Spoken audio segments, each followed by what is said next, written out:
Charlie, thanks a million. Anytime. Our next guest says he's concerned the current financial reform proposals do nothing to address the cause of the panic and will cause another financial crisis in the future. Joining us now is Richard Vigilante, communications director at $3 billion hedge fund White Box Advisors. He is also co-author of the book Panic: The Betrayal of Capitalism by Wall Street and Washington. Well, Mr. Vigilante, one of the causes of that panic clearly was what Fannie and Freddie were doing and continue to do in view of the amount of subprime mortgages that they were taking up and mortgage-backed securities based on subprimes that they were encouraged by politicians to take. None of that stuff is in these financial regs, are they? No, none of it's in the financial rewrite, but that is not actually the worst thing about the financial rewrite.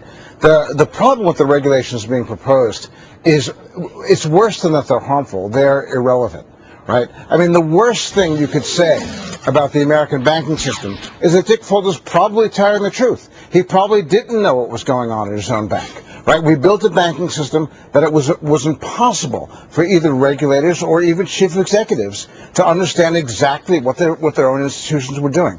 That's why we proposed the one reform that would have solved all of these problems. We're proposing complete disclosure.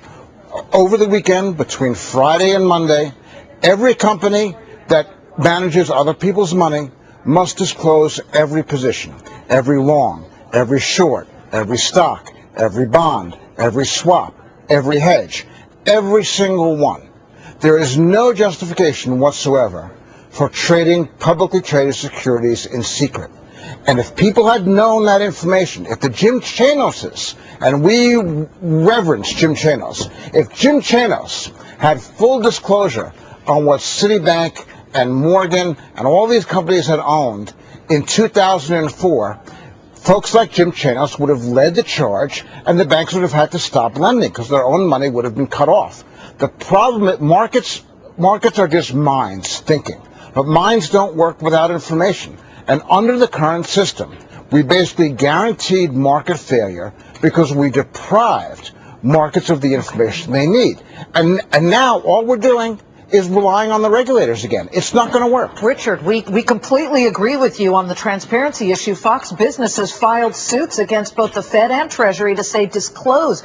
Keep it open as to who had to borrow and who was doing what. And at the moment, we've won some. We haven't won some just yet. But we like that idea. But this idea, whom do you take it to? I mean, you can rail here on Fox Business, but how do you get anybody to listen and make that happen? Well, the one political possibility is that the Republicans need to be perceived as tough on banks. And in fact, this reform is tougher than anything anyone's proposing. The banks love the Dodd bill, all right? But you tell a banker that he's got to disclose every position. We're talking about millions of lines of data between Friday and Monday.